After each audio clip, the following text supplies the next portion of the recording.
तो गरीबी, बेरोजगारी और पंचवर्षीय योजनाएं और बजट जो है ये हमारे 4 टॉपिक रह चुके हैं। तो गरीबी तो हमारा पूरा होने वाला है जस्ट, उसके बाद बेरोजगारी पढ़ लेंगे। एक टॉपिक मैंने और ऐड कर दिया इस बार आपकी योजना है, ठीक है। तो मैं एक टॉपिक और पढ़ाऊंगा आपको योजना से भारत सरकार की जो महत्वपूर्ण योजना है, चाहे किसी भी योजना में स्टार्ट, चाहे किसी भी 5 ईयर प्लान में स्टार्ट हुई योजना है, वो आपको एक साथ दिखा दूंगा। जैसे कभी-कभी एग्जाम में पूछता है कि मान लो पूछा सवाल उसने कि प्रधानमंत्री ग्राम सड़क योजना कब शुरू होती है, तो वो सवाल आपसे पूछता कर देते हैं ना। तो मैं एक आपको 1 घंटे के अंदर अलग से योजना पढ़ा दूंगा, चिंता मत करना, ठीक है। अलग से पढ़ेंगे योजना हम जो पुरानी योजना है उनकी बात कर रहा हूं, ठीक है। नवी नहीं तो मैं करंट अफेयर पढ़ा ही रहा हूं डेली। बाकी मेरा हाफ ईयरली एडिशन मार्केट में 1 तारीख को आने वाला है। आप सभी लोग प्री बुकिंग चाहें तो करवा सकते हो, उसकी बुक साला पर जाकर आपकी अभी प्री बुकिंग में उसका जो प्राइस है वो आपके 100 में 1 कम रहने वाला है। ये प्राइस रहेगा, शिपिंग चार्ज फ्री है उसकी। 1 जून को शिपिंग, 1 जुलाई को शिपिंग चार्ज के साथ वो 130-25 रुपए की आपको पड़ने वाली है, ठीक है। इसलिए अगर चाहे तो उसमें सब कुछ मिलेगा ना, योजना अलग से मिल जाएंगी, उसमें इंडेक्स अलग से मिल जाएंगे, उसमें अपॉइंटमेंट अलग से मिलेंगे आपको, निधन अलग से, अवार्ड्स अलग से, खेलकूद अलग, राष्ट्रीय अलग, अंतरराष्ट्रीय अलग, आर्थिक अलग, एनवायरमेंट अलग, जो महत्वपूर्ण घटनाएं हुई हैं 18वीं लोकसभा, आईपीएल, ऐसी सारी महत्वपूर्ण घटनाएं आपको वहां पर मिल जाएंगी, ठीक है। वो बुक अपने आप में जनवरी से जून तक का करंट अफेयर जो है उसका वन स्टॉप सॉल्यूशन आपको बुक रहने वाली है, ठीक है। चाहे तो उसको अभी मंगा लीजिए, 25 रुपए कम लगने वाले हैं, अभी मंगाने पर आपको 30 जून से पहले ना बुक साला पर मिल जाएगा। आपको मेरी बुक का नाम देख लेना वहां पर, और उसमें प्री बुकिंग चल रही है, जिसकी भी प्री बुकिंग आज हो जाएगी, फिर कल से हम बुक डिस्पैच करना शुरू कर देंगे आपकी, कल परसों से, और 1 तारीख के आसपास आप सबके पास पहुंच जाएगी, जो भी 25 से पहले बुकिंग कराने वाले हैं, ठीक है। चलिए देखिए, गरीबी मापन। तो गरीबी हम पढ़ रहे थे, आप पॉवर्टी पढ़ रहे थे। पॉवर्टी में मैंने आपको लकड़वाला कमेटी है, वाई की अलग समिति है, इसके अलावा सुरेश तेंदुलकर समिति है, इसके अलावा रंगराजन समिति जो है, इन सबकी रिपोर्ट मैंने आपको अभी कॉपी के अंदर लिखवा दी, ठीक है। अब देखिए जो गरीबी दोस्तों होता है, गरीबी का मतलब क्या है, जो बुनियादी आवश्यकताएं होती हैं उनको अगर मैं नहीं प्राप्त कर पा रहा हूं, जैसे कि खाने की सुविधा है, जैसे कि आपके रहने की सुविधा है, या फिर आवास की सुविधा है, वस्त्र है, शिक्षा है, स्वास्थ्य है, अगर ये भी मैं उपलब्ध नहीं करा पा रहा हूं तो मतलब मैं गरीब हूं, पॉवर्टी हूं, मैं बीपीएल हूं, बिलो पॉवर्टी लाइन हूं। बहुत सारे उसके आधार मैंने आपको लिखा है, बहुत सारी कमेटी मैंने आपको लिखवाई, ठीक है। अब लिखिए आप लोग, गरीबी जो है इसका मापक पूछूं हमसे, इसका मेजरमेंट करने वाला कौन है, तो इसको मेजर करने वाला कौन है, एनएसएसओ कौन है, एनएसएसओ जो है ये इसको मेजर करने वाला, ठीक है। गरीबी भी यही करता है, बेरोजगारी भी यही करने वाला, ठीक है। देखो एनएसएसओ का मतलब नेशनल सैंपल सर्वे लिखना, नेशनल सैंपल सर्वे, नेशनल सैंपल सर्वे, ये मैंने आपको पहले भी लिखवाया हुआ, याद कीजिए जब मैंने आपसे कहा था कि एनएसओ मतलब नेशनल सैंपल सर्वे ऑर्गेनाइजेशन जो है, ये इसकी फुल फॉर्म में आपको ध्यान रखना है, ठीक है। और ये 5 साल के अंतराल में, ये 5 साल के अंतराल में गरीबी मापन करती है, ठीक है। तो 5 साल के अंतराल के अंदर जो है गरीबी मापन करती है, ये भी आपको ध्यान रखना है, ठीक है। तो गरीबी का मापन करने वाला कौन, एनएसएसओ। इसका देखो पहले भी कर चुके हैं हम लोग, याद कीजिए एनएसएसओ प्लस आपके सीएसओ मिलकर क्या बना था, एनएसओ बना था। और मैंने मिनिस्ट्री कौन सी मिनिस्ट्री आपकी मॉस भी थी ना, शायद आपको याद होगा मेरी बात को, हम पहले भी पढ़ चुके हैं कि एनएसएसओ प्लस सीएसओ मिलकर बन गया, मिलकर बन गया आपके एनएसओ बन गया। और मैंने आपसे कहा था कि किसके अंदर आता है, ये ministry of statistics and programme implementation जो है इसके अंदर आता है, ये पहले भी हम लोग पढ़ चुके हैं, ठीक है। तो गरीबी का मापन करने वाला एनएसएसओ, ठीक है, नेशनल सैंपल सर्वे ऑर्गेनाइजेशन ना, 5 साल के डिफरेंस में गरीबी का मापन करता है, ये आपको नोट करना है। परिवार का जो उपभोग व्यय होता है, मतलब परिवार जो है जो खाना खा रहा है, जो कपड़ा पहन रहा है, या फिर जो आपका जिस घर में वो रह रहा है, तो उसका जो कुल एक्सपेंडिचर होता है उसके आधार पर हम गरीबी तय करते हैं। तो परिवार के उपभोग व्यय के आधार पर, ठीक है, परिवार के उपभोग व्यय के आधार पर जो है गरीबी निकालते हैं, आपको ध्यान रखना है, ठीक है। परिवार के उपभोग व्यय के आधार पर गरीबी निकाली जाती है, ये आपको नोट करना है, ठीक है। तो गरीबी की बात करूंगा आपसे, इसका जो मापन करने वाला NSSO national sample survey organisation हो गया है। 5 साल के डिफरेंस में गरीबी निकालते हैं। एक परिवार का जो उपभोग में होता है, जो खर्च उसका होता है, जो एक्सपेंडिचर जो उसका होता है, उसके आधार पर हम गरीबी निकालते हैं, ध्यान रखिए, ठीक है। अब दोस्तों सवाल कुछ पूछे गए सवाल गरीबी के अंदर है, जैसे गरीबी हटाओ का नारा जो है वो कौन सी 5 वर्षीय योजना में दिया गया, सवाल आया हुआ है, ठीक है। गरीब वह है जो गरीब है, ये लाइन किसने कही है, ये सवाल भी आपका आया हुआ सवाल, ठीक है। किस सस्टेनेबल डेवलपमेंट गोल में नो पॉवर्टी की बात कही गई, ये भी सवाल आपके एग्जाम में आया हुआ है, कल ही एमपीपीएससी के एग्जाम में सवाल पूछा गया था। चलिए आप मेरे साथ में देखिए, नोट लिखिए आप, गरीबी के बारे में कुछ बड़े महत्वपूर्ण पॉइंट लिखा रहा हूं आपको। पहली बात पूछो आपसे, गरीबी हटाओ का नारा कब दिया आपके, ये 1971 में इंदिरा गांधी जी थी आपके, उनके द्वारा नारा दिया गया। और जो 5वीं योजना है हमारी 1974 टू 78 वाली योजना जो है उसमें इसका यूज कर दिया गया, ठीक है। तो लिखिए पहला पॉइंट लिखिए, गरीबी हटाओ का नारा, गरीबी हटाओ का नारा लिखना, गरीबी हटाओ का नारा, गरीबी हटाओ का नारा 1971 में इंदिरा गांधी ने दिया था, ठीक है। 1971 में इंदिरा गांधी जी ने दिया था, इंदिरा गांधी ने दिया था 1971 में इंदिरा गांधी जो है उन्होंने दिया था। और लिखिए नंबर सेकंड पॉइंट लिखना आपके, लिखना 5वीं पंचवर्षीय योजना, कौन सी है 5वीं, ठीक है। 5वीं पंचवर्षीय योजना 1974 टू 78, ठीक है। 5वीं जो 5 ईयर प्लान है का लक्ष्य है, का उद्देश्य है या फिर का लक्ष्य है गरीबी हटाओ था, का लक्ष्य है गरीबी हटाओ था, आपको ध्यान रखना है, ठीक है। तो नारा पूछूं आपसे, देने वाले कौन थे, तो नारा देने वाले आपके इंदिरा गांधी जी थी। और जो 5वीं पंचवर्षीय योजना जो है 1974 टू 78 जो है इसका लक्ष्य ही गरीबी है, आपके गरीबी हटाना इसका लक्ष्य था, आपको ध्यान रखना है, ठीक है। आगे देखिए नंबर 3 लिखिए, तो मैंने कहा कि जो गरीब है ना वो इसलिए गरीब है क्योंकि वो गरीब है। ये लाइन कहने वाला कौन था, ये लाइन कहने वाला था आपके रैग्नस नर्कस से कहने वाला था, और इसे कहते हैं गरीबी का दुष्चक्र। लिखिए, लिखिएगा मेरे साथ में, लिखिए गरीबी का दुष्चक्र, ठीक है। गरीबी का दुष्चक्र जो है, गरीबी का दुष्चक्र पूछूं आपसे, देने वाला कौन था, रैग्नर नर्कस। कौन था, रैग्नर नर्कस जो है ये गरीबी का दुष्चक्र देने वाले थे आपके। और फिर इन्होंने कहा था कि कोई व्यक्ति गरीब है, कोई व्यक्ति गरीब है क्योंकि वह गरीब है, कोई व्यक्ति गरीब है क्योंकि वह गरीब है। अब देखिए इसका अर्थ क्या होता है, कोई व्यक्ति गरीब है क्योंकि वह गरीब। दोस्तों कोई व्यक्ति क्यों गरीब है, क्योंकि वो गरीब है, इसलिए वो गरीब है। देखिए इसका अर्थ क्या है, ये दोस्तों गरीब व्यक्ति है, ठीक है। अब देखना यह गरीब व्यक्ति, गरीब का मतलब क्या हुआ, गरीब का मतलब क्या हुआ कि अपने जो बच्चे होंगे उनको वो अच्छी शिक्षा, अच्छा पोषण जो है वो उपलब्ध नहीं करा पाएगा। इसका मतलब हुआ कि अपने जो बच्चे होंगे इसके, इन बच्चों को ये ना तो शिक्षा उपलब्ध करा पाएगा, ना ही अच्छा भोजन उपलब्ध करा पाएगा इनको, और ना ही अच्छी हेल्थ जो है वो उपलब्ध करा पाएगा। जैसे दोस्तों ना ही अच्छी हेल्थ जो है, ना ही भोजन और ना ही शिक्षा वो उसको उपलब्ध करा पाएगा, ठीक है। अगर दोस्तों उसको एजुकेशन नहीं उपलब्ध करा पाएगा या फिर उसकी हेल्थ अच्छी नहीं होगी तो वो आगे खुद का विकास भी नहीं कर पाएगा, ठीक है। इससे बच्चा जो है, इस बच्चे का विकास जो है, इस बच्चे का विकास नहीं होगा, आपके बच्चे का विकास नहीं होगा। अगर दोस्तों बच्चे का विकास नहीं होगा तो इसको अच्छा रोजगार नहीं मिल पाएगा, ठीक है। इसको अच्छा रोजगार जो है, अगर ये पढ़ नहीं पाएगा तो इसको अच्छा रोजगार जो है वो नहीं मिल पाएगा, आपके अगर इसको अच्छा रोजगार नहीं मिल पाएगा तो इसका जो आय का स्तर होगा वो कैसा होगा, इसका आय का जो स्तर होगा वो कमजोर होगा, ठीक है। इसका आय का स्तर कमजोर दोस्तों होने वाला है, ठीक है। और फिर जब इसकी शादी होगी, शादी होने के बाद में जब इसका आय का स्तर कमजोर होगा तो दोस्तों आपके फिर वापस से क्या होगा, ये गरीब व्यक्ति हो जाएगा और फिर इसका यही आगे चलता रहेगा, लगातार यही घूमता रहेगा, ठीक है। अगर दोस्तों चाहते हो ना आपकी ये चक्र टूट जाए तो इसमें एक बच्चा दोस्तों आपके एजुकेशन प्राप्त कर लिया ना तो ये चक्कर टूट जाएगा, ठीक है। इसलिए बोलते हैं गरीबी अगर हटानी है आपको तो बच्चे को अवेयर कर दो, बच्चे को एजुकेट कर दो, बच्चे से वो करवाओ जो वो करना चाहता है, ठीक है। हर किसी को पढ़ाई के अंदर ही नहीं जाना चाहिए, जिसकी रुचि खेल के अंदर हो, क्रिकेट के अंदर हो, उसे खेल भी खेलना चाहिए। पता नहीं कौन विराट कोहली बन जाए, पता नहीं कौन महेंद्र सिंह धोनी बन जाए, ठीक है। जिसकी रुचि टेनिस के अंदर हो वो टेनिस खेलना चाहिए, पता नहीं कौन लिएंडर पेस बन जाए। जिसकी रुचि दोस्तों आपके बैडमिंटन के अंदर हो वो वही खेले, पता नहीं कौन अगला प्रकाश पादुकोण बन जाए। जिसकी रुचि दोस्तों आपके फिल्म के अंदर हो वो काम भी करे, पता नहीं कौन अगला शाहरुख खान, सलमान खान बन जाए, अमिताभ बच्चन बन जाए। तो जो आपका काम हो आप उस काम को कीजिए और पर उसमें अपना सबसे बेस्ट दीजिए, वो होना चाहिए, ठीक है। तो बच्चे का विकास बहुत जरूरी है। अगर चाहते हो ना आप इस गरीबी से बाहर निकला जाए तो ये बच्चा जो है वो विकास करे खुद का। इस बच्चे के पास में कोई ऐसा टैलेंट हो, कोई ऐसा स्किल हो जिससे वो रोजगार अच्छा प्राप्त कर सके, अपनी आय को अच्छा करे, और अगर उसकी आय अच्छी हो गई तो उसकी आने वाली पीढ़ियां इस चक्र से बाहर निकल जाएंगी। इसे बोलते हैं गरीबी का दुष्चक्र, ठीक है। ये होता है गरीबी का दुष्चक्र। देने वाले कौन थे? देने वाले आपके रेगनस नरकस साहब थे, और इन्होंने कहा कि कोई व्यक्ति गरीब इसलिए है क्योंकि वो गरीब है। ये आपको ध्यान रखना है, ठीक है। ये सारी बातें आपको नोट करनी है ना। देखिए नंबर 3 पॉइंट, नंबर 30, नंबर 4, तो गरीबी हटाओ का नारा 1971 में इंदिरा गांधी जी ने दिया, ठीक है। पांचवी पंचवर्षीय योजना का उद्देश्य क्या था? गरीबी हटाओ था ना। गरीबी का दुष्चक्र देने वाले कौन थे? रेगनस नरकस साहब जो है ये दुष्चक्र देने वाले, ठीक है। अब देखिए नंबर 4 पॉइंट लिखिए आपने। नंबर 4 पूछूं आपसे, सो वर्ल्ड बैंक के अनुसार कौन गरीब है? तो वर्ल्ड बैंक के अनुसार कौन गरीब आपके? जिसकी आय जो है, जिसकी आय $1.90 आपके प्रतिदिन नहीं है तो वो गरीब है, ठीक है। तो लिखिए विश्व बैंक के अनुसार, विश्व बैंक के अनुसार लिखना, विश्व बैंक के अनुसार देखिए वर्ल्ड बैंक के अनुसार $1.90 कितना हुआ? $1.90 आपके $1.90 से कम प्रतिदिन, $1.90 प्रतिदिन से कम आय गरीबी में शामिल है। जिस व्यक्ति की आय $1.90 आपके इससे कम दोस्तों एक महीने, एक दिन के अंदर, मान लीजिए आप $1 जो है, मान लीजिए 100 रुपए का, मान लीजिए 190 रुपए से कम है अगर आपकी आय इसके अनुसार, तो आप किसमें आते हो? पर डे अगर इतना भी नहीं कमा पा रहे हो आप तो किसमें आओगे? गरीबी के अंदर आओगे। ये वर्ल्ड बैंक का परिभाषा इसकी, ठीक है। इसको रुपए में नहीं तोल सकते हम लोग ना, क्योंकि रुपया चेंज होता रहेगा, ये डॉलर आपकी इतना ही रहेगा, ठीक है। तो $1.90 पर डे इससे कम अगर आपकी आय है तो आप गरीबी जो है उसमें शामिल होने वाले, आपको ध्यान रखना है, ठीक है। नंबर 5 लिखिए आपके, ये कल एमपीपीएससी में सवाल पूछा था आपके, लिखना लिखिए आपके सस्टेनेबल डेवलपमेंट गोल नंबर 5 लिखना। आप जानते होंगे कि कुल विश्व के अंदर इसको बोलते हैं सतत विकास लक्ष्य, सस्टेनेबल डेवलपमेंट गोल कहते हैं ना। पर्यावरण को ध्यान में रख के किया गया विकास जो होता है उसको बोलते हैं सस्टेनेबल डेवलपमेंट गोल, जिसके केंद्र में पर्यावरण हो और फिर आप विकास कीजिए, नवीकरणीय ऊर्जा यूज कीजिए, सोलर एनर्जी है, विंड एनर्जी है, इनका यूज कीजिए, पॉल्यूशन कम कीजिए, इलेक्ट्रिक व्हीकल्स है उनका यूज कीजिए, सीएनजी का यूज कीजिए। कुल मिलाकर आप पॉल्यूशन को कम कर दीजिए, एनवायरमेंट को नुकसान मत पहुंचाइए और अपना विकास करते रहिए, उसे बोलते हैं सस्टेनेबल डेवलपमेंट गोल्स। इसको धारणीय विकास भी कहते हैं ना। ऐसे कुल विश्व के अंदर इस 15 साल के लिए 17 गोल तय हुए थे ना, 17 गोल तय हुए थे, 17 लक्ष्य तय हुए थे। और उसका जो पहला गोल था ना वो था आपके नो पॉवर्टी। क्या था उसका पहला ही गोल? क्या था? नो पॉवर्टी है, मतलब कि गरीबी हटाओ। क्या है? गरीबी उन्मूलन जो है इसका पहला गोल है, ये आपको ध्यान रखना है, ठीक है। तो सस्टेनेबल डेवलपमेंट गोल नंबर 1 किसके लिए? गरीबी उन्मूलन के लिए आपको ध्यान रखना है, ठीक है। ये भी आपको नोट करना है, ठीक है। बाकी दोस्तों मैंने कहा आपसे कि एनएसएसओ जो है ना वो क्या करता है? वही करता है, गरीबी का मापन करता है, ठीक है। और वर्तमान में गरीबी के मापन के लिए तो पहले तो हमारे पास में एक तकनीक थी यूआरपी बोलते हैं उसको ना, यूनिफॉर्म आपके रेफरेंस पीरियड कहते हैं उसको, ठीक है। ये पहले थे हमारे पास यूआरपी, अब हमारे पास में एमआरपी हो चुकी है ना, मिक्स रेफरेंस पीरियड जो है इसका हम गरीबी मापन में यूज करते हैं। तो लिखिए मेरे साथ में एक लास्ट पॉइंट और लिख दीजिए। देखिए नंबर 6 आपके एनएसएसओ लिखना, एनएसएसओ 1900, लिखिए एनएसएसओ 1999 से 2000, लिखिए एनएसएसओ की फुल फॉर्म जानते हो? नेशनल सैंपल सर्वे ऑर्गेनाइजेशन ना, ठीक है, ठीक है। एनएसएसओ 1990 2000 से गरीबी मापन के लिए, किसके लिए? गरीबी मापन के लिए, गरीबी मापन के लिए एमआरपी तकनीक कौन सी है? एमआरपी विधि जो है, एमआरपी विधि का उपयोग करता है, विधि का उपयोग करता है।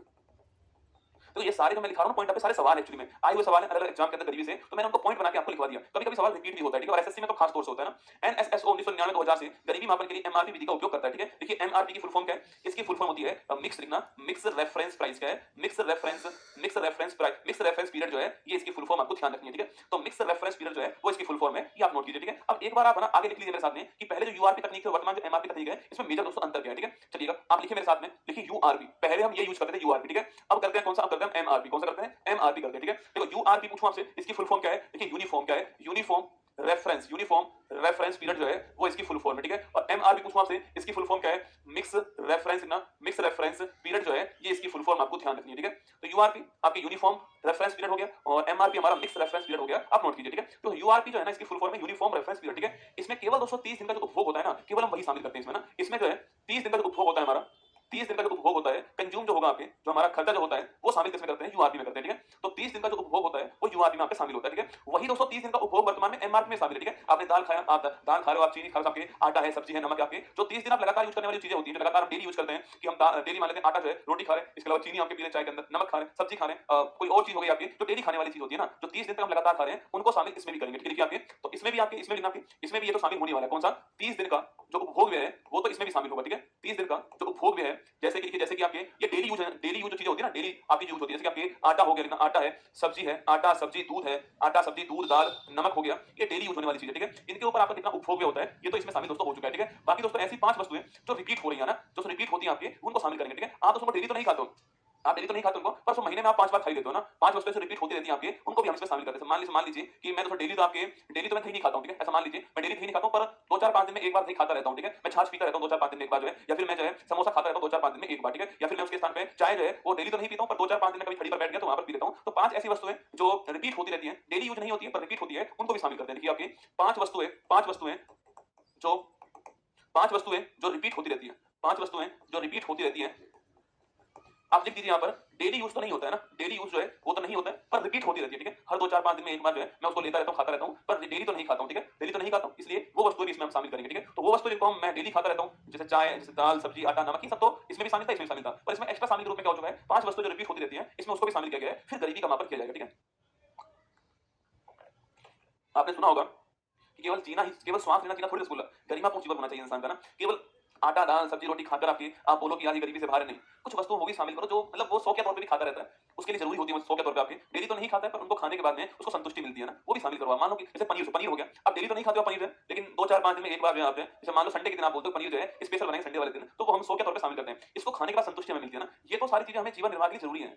ये वो चीज जो संतुष्टि प्रदान करती है हमको ना, वो शामिल की गई 5 वस्तुएं, और फिर गरीबी का मापन किया जाएगा, ये तय हुआ, ठीक है? तो वर्तमान में हमारे पास में एमआरपी तकनीक जो है वो हम यूज करते हैं, ध्यान रखिए, ठीक है?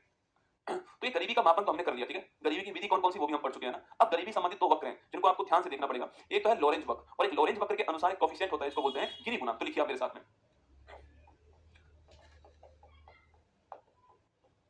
लॉरेंज वक्र और गिनी गुणांक बहुत ही महत्वपूर्ण सवाल है, ध्यान से देखना। हो सकता है कि एक बार में समझ में नहीं आए, पर मैं पूरा प्रयास करूंगा, आप भी प्रयास करना समझने का, ठीक है? हाँ, आप समझ लोगे, मुझे पूरा भरोसा है, ठीक है? देखिए, पहली बात तो इस लॉरेंज कर्व को देने वाला कौन? भाई साइंटिस्ट का नाम ही लॉरेंज था, उसी के नाम पर इसका नाम रख दिया गया, ठीक है? 1905 में मैक्स लॉरेंज जो है उसने ये वक्र दिया, ठीक है? तो 1905 में मैक्स लॉरेंज जो है, ये फेमस इकोनॉमिस्ट है मैक्स लॉरेंज, और इन्होंने ही ये वक्र दिया है, ये आपको ध्यान रखना है, ठीक है? यह दोस्तों वक्र जो है ये बताएगा कि 2 व्यक्तियों के बीच में जो आय की असमानता किसी देश के अंदर वो कितनी है, ठीक है? तो इस वक्र का उद्देश्य क्या हो गया? इस वक्र का या फिर इस गुणांक का, दोनों एक ही बात है, ठीक है? इस वक्र के आधार पर क्या है? इस वक्र के आधार पर ही ये गुणांक तय होगा, ठीक है? तो इसका उद्देश्य क्या लिखना? इसका उद्देश्य देखिए क्या है? इसका उद्देश्य है आय की जो असमानता होती है, आय की असमानता जो है इसे तय करना इसका उद्देश्य है, ठीक है? तो आय की जो असमानता है इसको तय करना जो है वो लॉरेंज वक्र का उद्देश्य, आपको ध्यान रखना है, ठीक है? कि भाई आय की असमानता कितनी है किसी देश के अंदर, किसी राज्य के अंदर, किसी क्षेत्र के अंदर, वो तय करने का काम किसका होता है? वो लॉरेंज वक्र का होता है, ये आपको नोट करना है, ठीक है? अब आप अपना पेन रोक दीजिए, अपना सारा दिमाग इस वक्र में लगाइए, जब मैं कहूं आपसे लिखने के लिए तब आपको लिखना है, ठीक है? देखिएगा, मैं तो यहां पर बना रहा हूं इस वक्र को, ठीक है? आपको नहीं बनाना है, बिल्कुल भी ध्यान रखना, समझने का प्रयास करना, ये वीडियो कहीं नहीं जाएगी, यहीं पर रहेगी वीडियो। देखिए बेटा, यहाँ पर मैंने आपके सामने, जब भी हम वक्र बनाएंगे तो हमें एक चाहिए कौन सा? एक्स एक्सिस चाहिए, और एक हमें चाहिए वाई एक्सिस, ये हमें वक्र में चाहिए होता है ना। किसी भी ग्राफ को बनाएंगे तो 2 एक्सिस हमें चाहिए होते हैं, ठीक है? यहाँ पर कौन आपके, यहाँ पर बढ़ते हुए क्रम में जनसंख्या, ठीक है? यहाँ पर बढ़ता हुआ क्रम जो है वो जनसंख्या का है, पॉपुलेशन का, ठीक है? और यहाँ कौन आपके, यहाँ बढ़ता हुआ क्रम किसका? आय का, इनकम का, ठीक है? आय या फिर जो इनकम जो है इसका है, ये आपको ध्यान रखना है, ठीक है? अब उसको उदाहरण के तौर पे आप मान लीजिए, ठीक है? मान लीजिए आप उदाहरण के तौर मान लीजिए यहाँ 10 लोग हैं, ये 20 लोग हो गए, यहाँ पर 30 लोग हैं, यहाँ पर 40 हैं, यहाँ पर 50 है, ठीक है? यहाँ पर मान लीजिए आपको इनकम कितनी आपकी, इनकम मान लीजिए इसकी क्या है, यहाँ पर इनकम आपकी 10 रुपए है, ठीक है? यहाँ इनकम मान लीजिए, यहाँ पर इनकम कितनी आपकी, यहाँ पर 20 रुपए, ठीक है? यहाँ पर 30 रुपए, यहाँ पर 40 है, और यहाँ पर 50 है, ठीक है? ऐसा मान लीजिए आप, है ना? अब दोस्तों अगर 10 व्यक्तियों के पास 10 रुपए दोस्तों रहे, ठीक है? 10 व्यक्ति के पास में 10 रुपए हैं, ये पॉइंट यहाँ पर आ गया, ठीक है? अगर भाई 10 व्यक्ति के पास में 10 रुपए हैं, ऐसे आप कर सकते हो, इसको समझ जाओगे आप, है ना? 10 व्यक्तियों के पास में 10 रुपए हैं, ये यहाँ पर सुना, 20 व्यक्तियों के पास में 20 रुपए अगर हैं, तो ऐसा आ गया, ठीक है? यहाँ पर पॉइंट आ गया, मिलने वाला पॉइंट। 30 के पास में 30 रुपए अगर हैं, क्योंकि मेरे पास कोई स्केल तो नहीं है, इसे थोड़ा ऊपर नीचे हो सकता है, समझने वाली बात है ना? 40 के पास 40 रुपए हैं, ये पॉइंट यहाँ पर आ गया ना? 50 के पास 50 रुपए हैं। अब मैं आपसे पूछूं कि भाई साहब, आपको कहीं दोस्तों इसमें असमानता नजर आई क्या? 10 व्यक्ति के पास 10 रुपए, 20 के पास 20, 30 के पास 30, 40 के पास 40, 50 के पास कोई दोस्तों कोई भी असमानता नहीं आपके। अब इन पॉइंट को आप मिला दीजिए, ठीक है? ये जो पॉइंट है इनको दोस्तों आप मिला दीजिए, ठीक है? इन पॉइंट को आप मिला दीजिए कुछ ऐसे, ठीक है? ऐसे मिला दीजिए आप, अब नहीं होगा, दोबारा बना देता हूं। इन पॉइंट को आप मिला दीजिए कुछ ऐसे, ठीक है? ये पॉइंट कुछ ऐसे मिला दीजिए दोस्तों। जो रेखा मैंने बनाई है ना, ये रेखा दोस्तों, ये वाला पार्ट बराबर हो जाएगा इस रेखा से, ठीक है? इसको बोलते हैं क्या? इसको बोलते हैं हम आदर्श रेखा। क्या बोलते हैं इसको, आदर्श रेखा बोलते हैं इसको, आइडियल लाइन बोलते हैं, ठीक है। ये दोस्तों वो लाइन है जिसके हर बिंदु पर समानता है। आप यहाँ पर देखिए 10 व्यक्ति 10 इनकम, 10 रुपए इनकम, यहाँ देखिए 20 व्यक्ति 20 रुपए इनकम, यहाँ देखिए 30 व्यक्ति 30 रुपए इनकम, यहाँ पर 40 व्यक्ति 40 रुपए इनकम, यहाँ पर 50 व्यक्ति 50 रुपए इनकम। ये दोस्तों वो आदर्श रेखा है जहां पर असमानता है ही नहीं, ठीक है। इसको बोलते हैं हम क्या, समानता रेखा, क्या बोलते हैं इसको, समानता रेखा बोलते हैं। इसी को दोस्तों एक नाम और बोलते हैं हम, क्या बोलते हैं, इसी को बोलते हैं आदर्श लोरेंज वक्र, क्या बोलते हैं इसको, आदर्श लोरेंज वक्र। क्या है, आदर्श लोरेंज वक्र। मतलब दोस्तों हम तो ये चाहते हैं ना कि ये लाइन होनी चाहिए हर जगह पर हर देश के अंदर ये लाइन होनी चाहिए कि कोई भी असमानता कोई नहीं, सब बराबर हो, ये लाइन होनी चाहिए, ना गरीब कोई हो सब अमीर हो, ये वाला सिस्टम होना चाहिए, ठीक है। तो इस लाइन को बोलते हैं आदर्श लोरेंज वक्र। पर आप जानते हो जो चीजें आइडियल होती हैं वो रियल में नहीं होती, ठीक है। रियल में दोस्तों देश के अंदर आपके असमानता होती है, कुछ अमीर होते हैं कुछ गरीब होते हैं, और जितना देश आपके विकासशील देश होगा वहां पर असमानता उतनी अधिक हो, ठीक है। अब देखो असमानता का मतलब क्या, वो देखिए मेरे साथ, ठीक है। ये तो हमारा आइडियल कंडीशन आपके सामने, ठीक है। अब तो सोचिए, आप सोचिए मेरे साथ, अगर दोस्तों मैं आपसे ये कहूं कि आपके कि दोस्तों यहां पर आपके, मैं अगर आपसे ये कह दूं कि आपके कि यहां दोस्तों आपके यहां पर आपके यह दोस्तों कर्व आपके कुछ ऐसा हो गया, मान लीजिए यह कर्व आपके कुछ ऐसा हो गया, ये लाइन जो ऐसी थी ना आपके वो दोस्तों यहाँ से ऐसी हो चुकी है, ठीक है, ऐसी हो चुकी है। अब देखिए यहाँ पर पूछूं आपसे, यहाँ दोस्तों लोग कितने 10 है ना, यहाँ लोग 10 आपके, और इनकी इनकम कितनी आपकी, इनकी इनकम 5 रुपए है। लोग कितने, लोग हो गए 10 आपके ना, लोग 10 हो गए और इनकम कितनी आपकी, इनकम हमारी 5 रुपए यहाँ पर, ठीक है। यहाँ देखिए लोग कितने आपके, लोग 20 हो गए, इनकम कितनी आपकी, इनकम तो 10 रुपए यहाँ पर। यहाँ देखिए आप, यहाँ पर देखिए लोग 50 हो गए और इनकम कितनी हो गई है, इनकम हो गई दोस्तों कौन सी आपकी, ये 50 हो गई, ठीक है, 50 हो गई। यहाँ देखो लोग दोस्तों 49 के आसपास लोग है ना, थोड़ा सा कमी है, लोग 49 के आसपास है और इनकम कितनी आपकी, इनकम कितनी कम हो चुकी है, इनकम हो चुकी कितनी आपकी, ये इनकम हो गई मान लो 35 रुपए इनकम हो गई, तो लोग 49 इनकम 35 हो गई। यहाँ पर लोग 50, एक लोग बढ़ा आ गए, एक व्यक्ति बढ़ गया, इनकम सीधा 50 पे पहुंच गई। मतलब दोस्तों मुकेश अंबानी कोई व्यक्ति यहाँ पर आ गया होगा और उसके जुड़ते क्या हुआ, इनकम सीधा 50 पर, 49 पे इनकम कितना 35 रुपए, 50 पे कितना आपके 50 से 50 रुपए, ठीक है। तो 49 पे कितने आपके 49 व्यक्ति थे तो इनकम कितनी आपके 35 रुपए, 50 में आते इनकम क्या होगी 50 रुपए होगी। इसे बोलते हैं आय की असमानता, ठीक है। तो दोस्तों मैं आपसे एक बात कहूँ यहाँ पर कि यह दोस्तों यह असली क्या है यह असली लोरेंज कर्व क्या है, यह आपका लिखना, यह वास्तविक लोरेंज कर्व क्या है, यह वास्तविक लोरेंज कर्व है जिसमें हम किसको दिखाते हैं, जिसमें हम आय की असमानता को दिखाते हैं, जिसमें हम आय की जो असमानता है इसको दिखाते हैं। यह है वास्तविक लोरेंज कर्व जिसमें हम आय की जो असमानता होती है उसको दिखाएंगे, ठीक है। ये दोस्तों वास्तविक लोरेंज कर्व है जिसमें हम आय की जो असमानता होती है उसको दिखाते हैं। तो मैं अगर दोस्तों आपसे ये कह दूं यहाँ पर कि दोस्तों यह लोरेंज कर्व इस आपके लाइन से जितना दूर जाएगा उतनी ही असमानता बढ़ने वाली, ठीक है। ये सवाल इधर की ओर आएगा तो असमानता कम होगी, इधर की ओर बढ़ेगा तो असमानता आपकी बढ़ने वाली है। देखिए मैं दोबारा बना रहा हूँ इसको, ठीक है, अभी आप बना लेना, ठीक, चिंता नहीं करना, बना लेना। आप दोबारा देखिए मेरे साथ में, ये तो मान लीजिए क्या है, ये तो मान लीजिए आदर्श लोरेंज रेखा है ना, ये आदर्श वाली, ठीक है। अब देखिए अगर दोस्तों मैं ऐसे हूं, पहले तो आप देखिए ऐसे, अगर ऐसे ही मान लो तो यहाँ पर तो आय की समानता है ही नहीं, ठीक है। मैं अगर ऐसे आगे लोरेंज के रूप में थोड़ी असमानता बढ़ गई, ठीक है। आइए थोड़ा और बढ़ते हैं आगे, अगर मैं ऐसे आ गया तो थोड़ी असमानता और बढ़ गई, ठीक है, और चलिए आगे, अगर मैं ऐसे आ गया तो थोड़ी असमानता और बढ़ गई, ठीक है। अब तो एक कंडीशन वो सोचिए, आप मेरी बात समझना, अगर इस लाइन को समझ गए आप तो काम हो जाएगा, ठीक है। यहाँ मान लीजिए ओ पॉइंट, यहाँ मान लीजिए ए पॉइंट, ठीक है। अब तो सोचिए आप दोस्तों एक कंडीशन दोस्तों वो भी होने वाली है जब आपके, जब ये लाइन दोस्तों ऐसे हो जाएगी ना और ये ऐसे हो जाएगी, एक लाइन वो भी आएगी जब ये लाइन जो है लोरेंज कर्व वाली लाइन जो आपकी वो संपूर्ण पर आ जाएगी, ठीक है। अब सोचिए आप इस कंडीशन सोचना, आपके देखो ये जीरो, यहाँ पर 10 लोग हैं, यहाँ 20 है, यहाँ 30 है, यहाँ 40 है। अब सोचिए आप मान लेते हैं कि यहाँ पर 50 है और यहाँ पर कितने आपके 60, ठीक है, ये मान लीजिए आप, और यहाँ सैलरी कितनी होगी, मान लो 60 रुपए हो गया ना, ये इनकम होगी। अगर दोस्तों बात करूँ आपसे 59 की बात करूँ आपसे, 59 यहाँ पर होगा कैसे, आप देखिए तो अगर 59 व्यक्ति हैं, 59 व्यक्ति हैं तो उनकी आय कितनी है, आय उनकी 0 रुपए है।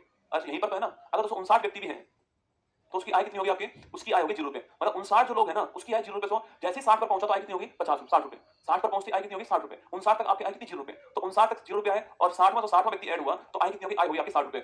मतलब दोस्तों केवल एक व्यक्ति के पास 60 रुपए, यहाँ पर केवल एक के पास में ये 60 रुपए यहाँ पर, बाकी 59 जो है उनके पास कुछ भी नहीं है, उनके पास 0 रुपए, ठीक है। इसको बोलते हैं आय की सर्वाधिक असमानता। इससे अधिक क्या होगा, किसी काम के अंदर 60 व्यक्ति हैं, उन 60 में 59 के पास आपके 0 रुपया हो और एक के पास 60 रुपए एक के पास में हो, इससे अधिक असमानता कुछ नहीं होती आपके। तो लोरेंज वक्र का अधिकतम जो आपके होगा ना, कभी सवाल पूछे कि लोरेंज वक्र, अगर सवाल आ जाए कि लोरेंज वक्र अगर x अक्ष के समानांतर हो गया है तो आय की असमानता कितनी होगी, शून्य होगी, कम होगी, सर्वाधिक होगी, सर्वाधिक होगी, ठीक है। इससे अधिक हो ही नहीं सकती, ये आपको ध्यान रखना है, ठीक है। तो मैं आपको 2 पॉइंट लिखवा रहा हूं, फिर आप बनाइएगा इस पॉइंट को, ठीक है। मैं 2 पॉइंट पहले खुद लिख रहा हूं, फिर आपको बनाना है। मैं 5 मिनट दूंगा बनाने की, चिंता करना। देखिए नोट का पहला पॉइंट लिखिए, नोट का फर्स्ट पॉइंट आपके, यदि यदि वक्र x अक्ष के साथ 45 डिग्री का कोण बनाता है, 45 डिग्री का कोण बनाता है, यदि वक्र x अक्ष के साथ में 45 डिग्री का कोण बनाता है तो इस रेखा को आदर्श लोरेंज वक्र कहते हैं। अच्छा ऐसा कीजिए, पहले आप डायग्राम बना दीजिए ना, फिर आपको लिखने में समझ में भी आएगा, ठीक है। पहले आप ये वाला बना दीजिए डायग्राम, ये जो ये वाला डायग्राम है पहले आप ये वाला बना लीजिए, जहां जहां मैंने लिखा है वहां लिख लीजिए। ये नंबर्स लिखने का उद्देश्य समझाना है आपको, ठीक है। 10 20 30 40 49 50, ठीक है। 10 20 30 40 50 है ना। पहले ये वाली लाइन ड्रॉ करनी है आपको, लिखना है आदर्श रेखा समांतर रेखा, ठीक है। तो उसके बाद में ये वाला वक्र बनाना है आपको, लिखना है वास्तविक लोरेंज वक्र आय की असमानता, ठीक है। यहाँ x एक्सिस पे जनसंख्या लिख दीजिएगा और यहाँ पर आप इनकम लिख दीजिए आपके y एक्सिस के ऊपर, ठीक है। बना दीजिए।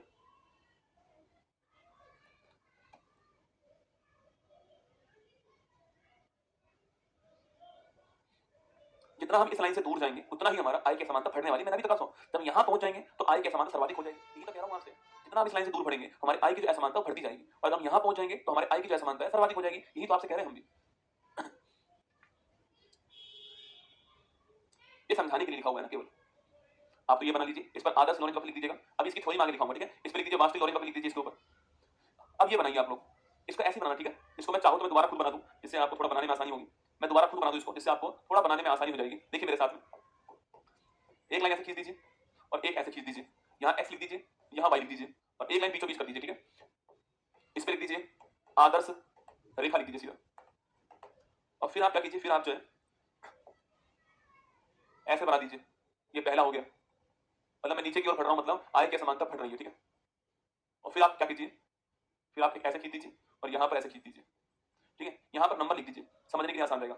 10, 20, 30, 40, 50, 60 यहाँ लिख दीजिए। 10, 20, 30, 40, 50, 60, ठीक है। और इसको लाइन पे ऐसे मिला दीजिए, और यहाँ पर जरूर लिख देना आपके 59, ठीक है। अब लिखना आप लोग 59 व्यक्ति, 0 आए। 60वां व्यक्ति, 60 रुपए आए। अब समझ में आपको आ जाना चाहिए कि अगर मैं ऐसे बढ़ूंगा, अगर मैं ऐसे बढ़ूंगा तो आय की असमानता बढ़ेगी। अगर मैं ऐसे बढ़ूंगा तो जो आय की जो असमानता बढ़ जाएगी, ठीक है। अब लिखिए आप मेरे साथ में, देखो पहला पॉइंट, यदि वक्र x एक्स के साथ 45 डिग्री का कोण बनाता है तो इस रेखा को आदर्श लॉरेंज वक्र कहते हैं। और लिखिए, देखिए इस रेखा पर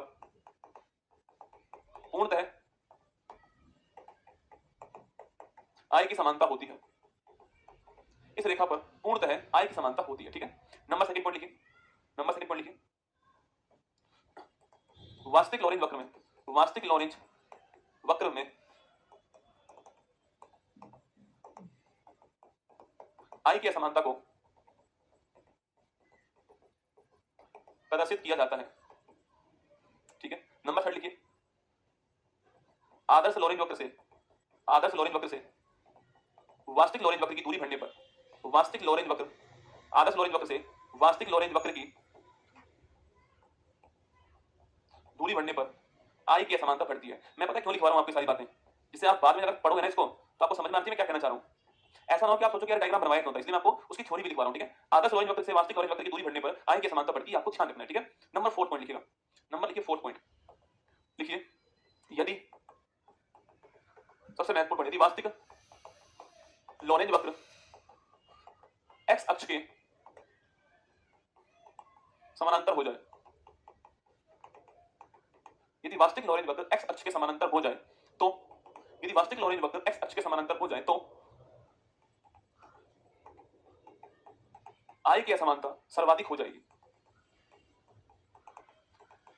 क्योंकि मैं एग्जांपल को लिखा रहा हूं इसमें, ठीक है। मैं जो एग्जांपल मैंने दिया ना 60 वाला ही, वही मैं वापस ले रहा हूं, ठीक है। क्योंकि 59 व्यक्तियों के पास में, 59 व्यक्तियों की आय, 59 व्यक्तियों की आय शून्य है, लेकिन 60वें व्यक्ति के जुड़ने से आय 60 रुपए होगी। अर्थात संपूर्ण धन केवल एक के पास सीमित है, केवल एक व्यक्ति के पास सीमित है। अब इससे अच्छा तो नहीं लिखा पाऊंगा ना, इससे आसान लिखा पाऊंगा लॉरेंज वक्र के बारे में। सबसे आसान लैंग्वेज मैंने आपको लिखा दी है। एक लास्ट पॉइंट और लिख दीजिए, कभी आपसे पूछ ले कि आदर्श लॉरेंज वक्र जो है उसका एक्स एक्सिस से कोण कितना होता है, 45 डिग्री होता है, ठीक है। ये 5 पॉइंट लिख दीजिए कि आदर्श लॉरेंज वक्र का कोण एक्स अक्ष से 45 डिग्री होता है। थोड़ा ध्यान रखना, कभी पूछ ले आपसे तो ये हमारा, देखो ये इकोनॉमिक्स, असली इकोनॉमिक्स तो यही है बेटा ना। बाकी आप जो पढ़ते हो ना वो इकोनॉमिक्स नहीं है, वो इकोनॉमिक्स का करंट अफेयर्स होता है, योजनाएं हैं, वो इकोनॉमिक्स थोड़ी करंट अफेयर्स है। इकोनॉमिक्स एक मैथ का सब्जेक्ट है। जब भी आप जाओगे कॉलेज के अंदर तो आपने महसूस किया होगा, पता नहीं, कि हिस्ट्री केवल बीए के अंदर होती है, इकोनॉमिक्स बीएससी में भी होती है, बीए में भी होती है, बीकॉम में भी होती है, तो इकोनॉमिक्स तीनों में होती है। तो हमें समझना चाहिए कि इकोनॉमिक्स में मैथमेटिक्स भी होता है, इकोनॉमिक्स में कॉमर्स भी होता है, इकोनॉमिक्स में आपके आर्ट्स भी होता है। तो हम केवल आर्ट्स पोर्शन पढ़ लेते हैं कि गरीबी दूर करने के लिए क्या करना चाहिए, हम वो पढ़ते हैं ना। गरीबी का मापन कैसे होगा वो भी इकोनॉमिक्स है। तो ये लॉरेंज वक्र उसका एग्जांपल था, मैंने आपको समझा दिया, मैंने पूरा आपको लिखा दिया, आसान लैंग्वेज में लिखा दिया आपको। ये समझना है आपको, क्योंकि मैं चाहता हूं कि जब सवाल एग्जाम में पूछे, सवाल का लेवल कुछ भी क्यों ना हो, सवाल को आप कर पाओ। सवाल पूछे कि भाई कब आय की असमानता लॉरेंज वक्र में सर्वाधिक होती है, जब वास्तविक लॉरेंज वक्र एक्स एक्स के समानांतर होगा तब होगी सर्वाधिक है। आदर्श लॉरेंज वक्र की का एंगल कितना होता है, 45 डिग्री होता है, ठीक है। सवाल पूछा आपसे कब आय की समानता बढ़ेगी, ऑप्शन नंबर ए लॉरेंज वक्र आदर्श वक्र से दूर जाने पर, ऑप्शन नंबर बी आदर्श वक्र के पास आने पर, ऑप्शन नंबर सी आपके आदर्श वक्र के ऊपर। ऐसे कोई भी 4 ऑप्शन दे देगा आपको, तो आपको समझ में होना, कांसेप्ट क्लियर होगा तो काम आपका हो जाएगा, ठीक है। इसी दोस्तों लॉरेंज वक्र के आधार पर क्या होता है, गिनी गुणांक होता है। क्या होता है, गिनी गुणांक। तो लिखिए इसी के आधार पर क्या है, गिनी गुणांक।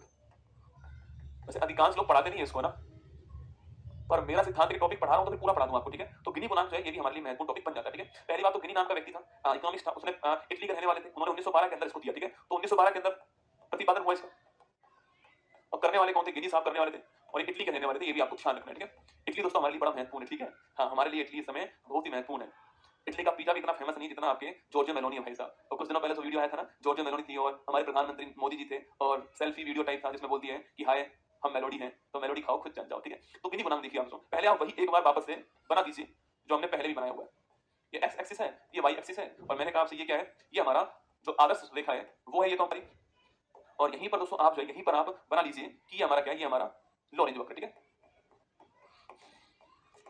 ये हमारा लॉरेंज वक्र। अब देखिए आप, अगर दोस्तों मैं कहूं आपसे कि जो रेखा है इसका हमें एरिया निकालना हो दोस्तों, तो इस रेखा का एरिया इसके साथ निकालना हो तो क्या करूंगा दोस्तों, यहां लाइन खींच दीजिए, तो ये पूरा जो एरिया होगा वो इस जो आदर्श लॉरेंज वक्र जो है इसका क्षेत्रफल होने वाला है। और यस दोस्तों, ये आदर्श लॉरेंज वक्र हो गया, और क्षेत्रफल कुछ वहां से जो पूरा जो एरिया जो मैंने आपके ब्लू किया है, पूरा एरिया किसका हो गया है, ये पूरा जो एरिया है वो आदर्श रेखा का क्षेत्रफल हो गया। यस या नो, ठीक है। अगर दोस्तों मुझे लॉरेंज वक्र जो है जो इसका क्षेत्रफल जो है वही निकालना हो, तो ये जो भाग होगा, जो रेड रेड जो भाग आपके, जो रेड रेड भाग आपके, ये वो भाग हो गया, ठीक है। ये कौन सा है, ये है लॉरेंज वक्र का, लॉरेंज वक्र के साथ क्षेत्रफल। अरे कोई समस्या इसके अंदर, अगर मुझे इस लाइन का निकालना हो इसके साथ में, तो ये वाला क्या है, ये वाला क्या हो गया, पूरा क्या हो गया, पूरा हो गया आपके आइडियल लाइन वाला, ठीक है। अगर मुझे लॉरेंज वक्र का निकालना हो तो क्या हो जाएगा, ये जो आपका होगा ये क्या होगा आपके, ये लॉरेंज वक्र का दोस्तों होने वाला है, ठीक है। गिनी गुणांक कहता है, गिनी गुणांक क्या बोलता है कि जो आदर्श रेखा है उसका लॉरेंज वक्र का क्षेत्रफल जो है, ये वाला पोर्शन है आपके, इसको मैं मान लेता हूं b, ठीक है। इसको मान लीजिए आप लोग p है ये ना, और इसको मान लीजिए आप लोग a, क्या मान लीजिए इसको, इसको आप मान लीजिए a, ठीक है। तो गिनी गुणांक सीधी सीधी एक बात कह रहा है आपसे, और वो कहता है कि b अपॉन a जो होगा क्या होगा, जो b अपॉन a होगा वही आपके गिनी गुणांक होने वाला है, ठीक है। तो गिनी गुणांक क्या होगा, देखिए गिनी गुणांक क्या होने वाला है,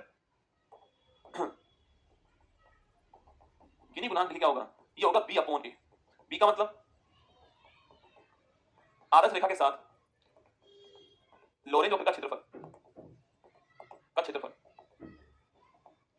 अपॉन a का मतलब क्या हो गया, आदर्श रेखा का कुल क्षेत्रफल, ठीक है। तो ये होता है गिनी गुणांक, क्या होता है, इसको बोलते हैं गिनी गुणांक, b अपॉन a होता है जो रेड वाला पोर्शन अपॉन ब्लू वाला पोर्शन, ठीक है। रेड वाला पोर्शन आप भी आपके पास जो पेन हो ना उससे बना लीजिएगा, एक दो पेन अपने साथ रखा करो, जब भी नोट्स बनाओ ना तो दो चार पेन आपके पास होने चाहिए जिससे समझने में थोड़ी आसानी हो, ठीक है। तो रेड वाला पोर्शन अपॉन आपके ब्लू वाला पोर्शन जो है इसको बोलते हैं, इसको बोलते हैं गिनी गुणांक कहते हैं, ठीक है। इसकी वैल्यू हमेशा 0 से 1 के बीच में होती है, इसकी जो वैल्यू होती है हमेशा, इसकी वैल्यू 0 से 1 के बीच में वेरी करती है ना, जो इसकी वैल्यू होती है वो 0 से 1 के बीच में वेरी करती है, आपको ध्यान रखना है, ठीक है। अब दोस्तों सवाल ये बनता है, मैं आपसे क्वेश्चन पूछूंगा और आपको बताना है मुझे कि उसका आंसर क्या होगा, ठीक है। देखिए, हाँ आप ये लिख लीजिए, अगर दोस्तों गिनी गुणांक जो है वो 0 से 1 की तरफ जा रहा है, अगर गिनी गुणांक 0 से 1 की तरफ जा रहा है मतलब आई की असमानता आपकी बढ़ रही है, ठीक है। देखिए अगर ये कंडीशन है तो ना, ऐसी कंडीशन में आई की जो असमानता बढ़ रही है, ठीक है। आई की असमानता बढ़ रही है ना, अगर गिनी कोएफिशिएंट 0 से 1 की ओर वेरी कर रहा है तो मतलब आई की असमानता आपकी बढ़ रही है। देखिए आपको बताना है मुझे इस डायग्राम के अंदर, इस डायग्राम के अंदर गिनी गुणांक की वैल्यू क्या है, ठीक है।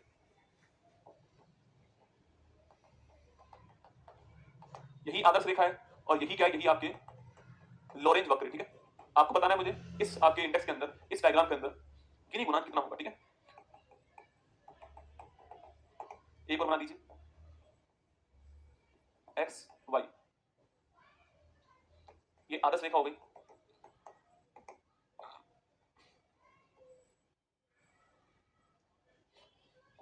ये हो गई कौन सी रेखा, ये लॉरेंज रेखा हो गई। आपको बताना है कि इसमें भी जो गिनी गुणांक है उसकी वैल्यू कितनी होगी, देखते हैं कौन बता पाएगा। थोड़ा दिमाग लगाओ तो काम हो जाएगा। गिनी गुणांक का फॉर्मूला क्या है वो लगाओ और फिर बताओ मुझे इन दोनों में क्या वैल्यू होने वाली है। मैं इतने बाहर घूम जाता हूं, आप बताओ क्या वैल्यू होगी।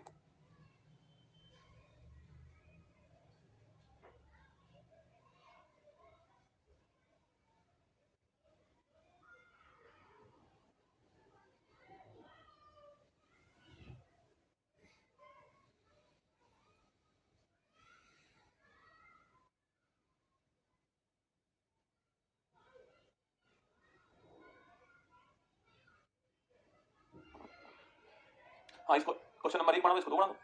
देखो बड़ा आसान खेल था, देखो मैंने आपसे कहा ये डायग्राम आपके सामने यहाँ पर, ठीक है। इसमें जो आदर्श रेखा है वही दोस्तों लॉरेंज वक्र है, ठीक है। अब मेरे पास फॉर्मूला है क्या, मेरे पास फॉर्मूला है बी अपॉन ए। बी क्या था, बी था आदर्श जो वक्र है उसके साथ में जो लॉरेंज वक्र है उसका क्षेत्रफल जो होता है वो था बी, ठीक है। यहाँ तो दोनों रेखा एक ही है तो यहाँ पर दोनों के बीच में गैप 0 हो गया, तो यही आपके लॉरेंज वक्र, यही आपके आदर्श रेखा के, तो दोनों के बीच, दोनों के बीच गैप हो 0 हो गया, तो यहाँ पर बी की वैल्यू क्या 0 हो गई। अब दोस्तों 0 के नीचे कुछ भी हो, 0 के नीचे कुछ भी वैल्यू क्यों ना हो आपकी, और ये क्या हो गई, ये हमारा क्या हो गया, हमारा पूरा जो है वो हो गया हमारा ए हो गया, बी की वैल्यू 0 हो गई आपकी, ठीक है। अब तो 0 में आप कोई भी भाग दीजिए तो वैल्यू क्या आने वाली, तो वैल्यू आपकी 0 आने वाली, ठीक है। 0 में आप कुछ का भी भाग दीजिए तो वैल्यू आपकी 0 ही आएगी। तो यहाँ पर गिनी गुणांक आपका 0 होगा। और मैंने पहले भी कहा हुआ याद कीजिए कि अगर दोस्तों आदर्श रेखा जो है वही लॉरेंज वक्र हो जाए, तो मैंने कहा था कि यहाँ पर आय की असमानता होगी नहीं, यहाँ पर आय की समानता होगी। याद कीजिए इस कंडीशन में आय की असमानता नहीं होगी। क्या नहीं होगी? मैंने पहले कहा था और गिनी गुणांक भी यही सिद्ध कर रहा है। गिनी गुणांक की वैल्यू 0 है। मैंने कहा कि 0 से 1 की ओर बढ़ूंगा तो आय की समानता बढ़ने वाली है, तो गिनी गुणांक की वैल्यू 0 हो गई, मतलब चलो आपका ठीक तो आंसर कम से कम मतलब कुछ तो पल्ले पड़ रहा है आपको। ठीक है, अब यहाँ पर देखिए, यहाँ पर मैंने आपसे कहा तो आदर्श जो आपकी रेखा है वो ये है आपके सामने, और लॉरेंज वक्र की जो रेखा है आपकी वो इसके बिल्कुल एक्स एक्सिस पे। ठीक है, मैंने कहा दोस्तों आपसे कि जो आदर्श रेखा का जो क्षेत्रफल होगा, पहली बात तो निकालो b अपॉन a। ठीक है, पहली बात तो b निकालिए। b का मतलब ये जो आइडियल लाइन है इसके साथ में जो लॉरेंज वक्र है जिसका क्षेत्रफल होगा उसको क्या बोलते हैं? इसको बोलेंगे हम b। ठीक है, तो ये हमारा b हो गया, ये हमारा पूरा b हो गया। दोस्तों भाई आदर्श रेखा के साथ में जो लॉरेंज वक्र है इसका एरिया कितना हो गया? ये वाला एरिया हो गया, तो ये हमारा b हो गया। अब पूछो आपसे a दोस्तों a क्या है आपके? a क्या है? a भी रसगुल्ला ही है, और a क्या है? जो आदर्श रेखा है उसका जो x एक्सिस है उसका जो एरिया होगा वही a होगा, तो a भी क्या है? a भी यही है। तो b और a सेम हो चुका है, b और a सेम हो चुका है, मतलब b और a सेम आपके, तो a अपॉन a कर दीजिए इसको, इसकी वैल्यू आ गई 1। तो गिनी गुणांक से 1 हो गया, मतलब यहाँ पर आय की असमानता सर्वाधिक होगी। यहाँ पर आय की जो असमानता है ये सर्वाधिक होगी, आपको ध्यान रखना है। अब बताओ बात पल्ले पड़ी या ना पड़ी? ये बात मैंने पहले भी कही आपसे कि अगर लॉरेंज वक्र जो x एक्सिस है उसके समानांतर हो गया है तो वहां पर आय की समान सर्वाधिक होने वाली है। पीछे मैंने रामायण आपको लिखाई थी। तो लॉरेंज वक्र के आधार पे गिनी गुणांक निकलता है। बाकी गिनी गुणांक की वैल्यू 0 से 1 के बीच बढ़ रही है, मतलब आय की समानता बढ़ रही है। बाकी सारे पॉइंट मैंने आपको लिखा दिए, जितने भी चाहिए होते हैं एक एग्जाम में जानने के लिए, वो सारे पॉइंट आपके सामने हो गए। ये हमारी गरीबी यहाँ पर समाप्त हो गई। माना कि देश की नहीं हुई समाप्त, पर हमारी यहाँ पर समाप्त हो चुकी है।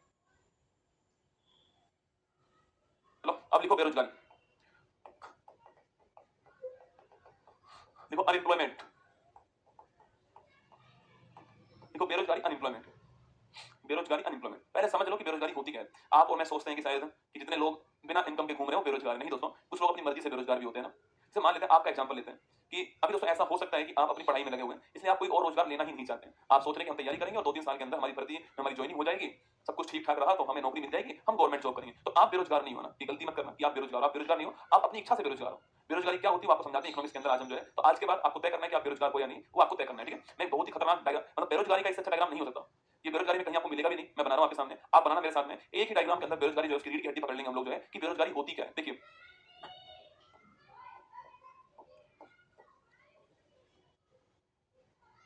ये दोस्तों भारत की कुल जनसंख्या है। क्या ये भारत की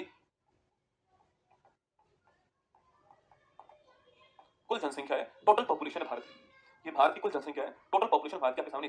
इसमें आप और मैं, युवा भी शामिल है, बच्चे भी शामिल है, बुजुर्ग जो है वो भी शामिल है, इसमें सब शामिल है। ठीक है, अब देखिए दोस्तों,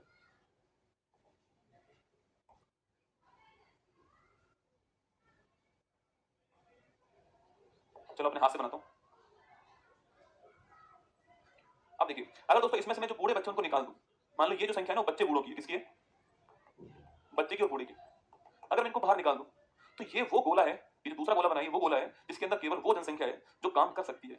कार्य है या नहीं वो अलग बात है, पर वो काम करने की कैपेबिलिटी उसके अंदर है। 15 टू 64 वर्ष के बीच में इसकी एज है। ठीक है, 15 वर्ष से कम वाले बच्चे हो गए, 64 से ऊपर वाले बूढ़े हो गए। ठीक है, तो इसे हम बोलते हैं क्या? इसे हम बोलते हैं कार्यशील जनसंख्या। मेरी बात को सबको आराम सुनना है आपको। ठीक है, इसे बोलते हैं हम वर्किंग पॉपुलेशन। ये है ना, आपको जब आप सब जगह पढ़ोगे तो आपको बहुत कंफ्यूज करने वाला सिस्टम है। ठीक है, ये वर्किंग पॉपुलेशन है। इसका मतलब क्या? इसका मतलब है जिनमें कार्य करने की क्षमता है, योग्यता है, जिनकी एज कितनी की आपकी 15 टू 64 ईयर्स एज है, जिनकी एज हमारे 15 टू 64 ईयर्स एज है, वर्किंग पॉपुलेशन है, कार्यशील जनसंख्या है, जिनके अंदर कार्य करने की क्षमता है, वो पॉपुलेशन आपके सामने ये वाला गोला हो गया। ठीक है, अब दोस्तों मैंने आपसे कहा कि ये वो लोग हैं जो कार्य कर सकते हैं। ठीक है, पर दोस्तों इसमें वो लोग भी शामिल हैं जिनको काम मिल ही नहीं रहा है, और इसमें वो लोग भी शामिल हैं जो काम कर रहे हैं, और इसमें वो लोग भी शामिल हैं जो कार्य करना ही नहीं चाहते। 3 तरह के लोग शामिल हैं इसमें। मैंने कहा ये लोग कार्य कर सकते हैं। ठीक है, अब इसमें वो लोग शामिल हैं जो कार्य कर रहे हैं, इसके अलावा वो लोग शामिल इसमें जो कार्य नहीं करना चाहते, और एक वो भी शामिल हैं जो कार्य करना चाहते हैं पर वो कार्य मिल नहीं रहा है। 3 कैटेगरी इसमें हो सकती है। ठीक है, अब दोस्तों हम उसे बाहर करते हैं जो कार्य करना ही नहीं चाहता है, हम उसे बाहर करते हैं। तो हमने बाहर कर दिया उसको।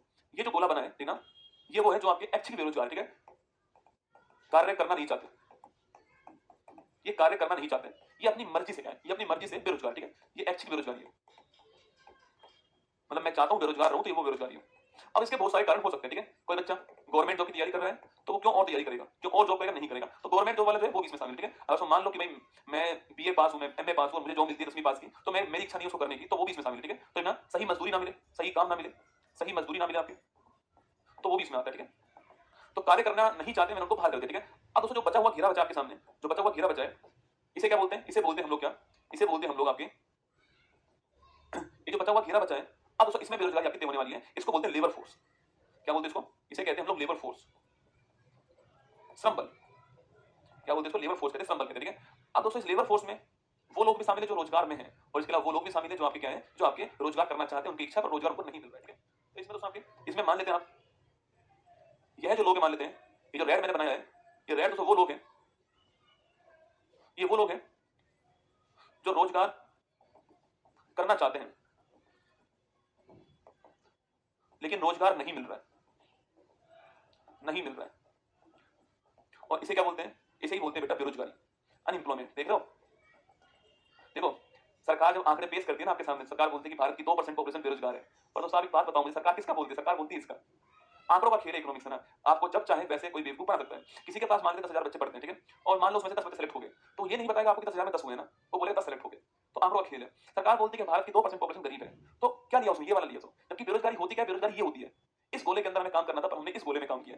अब तो इसका तो कम ही आएगा परसेंट, इस गोले का निकालो परसेंट कितना हाई आएगा पता लगेगा। पर सरकार बहुत तोड़ मरोड़ के पेश करती है आपके सामने। देखो, ये बाहर वाला बोला कुल जनसंख्या हो गया, भारत की कुल पॉपुलेशन वो हो गई, ठीक है, इसमें बूढ़े बच्चे युवा सब शामिल हैं। बच्चे बूढ़ों को हमने बाहर कर दिया, ठीक है, ये जो है आपके बच्चे बूढ़े यहाँ पर बाहर हो गए। और जो ये गोला बना है, दूसरा वाला गोला जो बना है, ये वर्किंग पॉपुलेशन हमारी 15 to 64 ईयर्स के आसपास की पॉपुलेशन है, जो कार्य करने की क्षमता रखती है, इसके अंदर योग्यता है, कार्य कर सकती है, ठीक है। पर इसमें वो लोग शामिल है आपके जो कार्य करना ही नहीं चाहते, ठीक है, इसको बोलते हैं हम लोग ऐच्छिक बेरोजगारी बोलते हैं। जो कार्य नहीं करना, गवर्नमेंट की तैयारी कर रहा है बंदा या फिर मजदूरी सही नहीं मिल रही है तो कार्य नहीं चाहता करना, इसलिए आपकी यहाँ पर ऐच्छिक बेरोजगारी होती है। इसको भी हमें बाहर करना पड़ेगा। इसको मैंने बाहर किया, इसको बाहर करने के बाद में ये जो पूरा बन गया, ये बन गया लेबर फोर्स बन गया ना, लेबर फोर्स हो गया। और लेबर फोर्स में से वे लोग जो रोजगार करना चाहते हैं पर रोजगार नहीं मिल रहा है, वो होती है बेरोजगारी। और इसके अलावा जो बचा हुआ है, इसके अलावा जो मैं ग्रीन कर रहा हूं ना, जो मैं ग्रीन कर रहा हूं, इसके अलावा ये है रोजगार।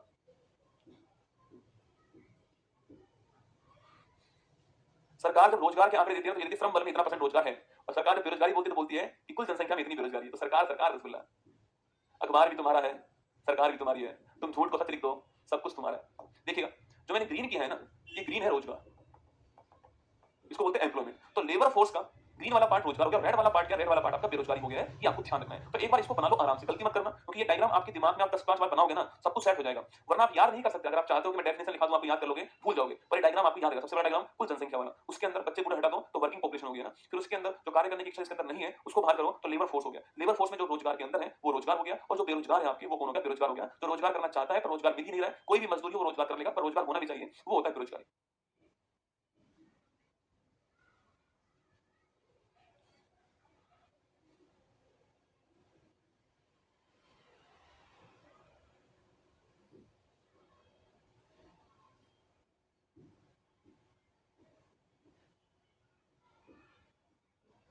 बनाओ डायग्राम। कई लोग तो महारथी होंगे जो एक पेन लेकर बैठे होंगे ना, अब वो सोच रहे हैं गुरुजी कैसे बनाएं इसको। अब वो कर रहे होंगे, कुछ ना कुछ जुगाड़ कर रहे होंगे ना, किसी में प्लस लिख रहे होंगे, प्लस प्लस प्लस, किसी में माइनस माइनस माइनस, किसी में स्टार, किसी में कुछ लिख रहे होंगे ना। इससे बढ़िया अपनी उसका नाम लिख दो, ठीक है, ऐसे लिख दो। जो रोजगार है वहां पर रसगुल्ली,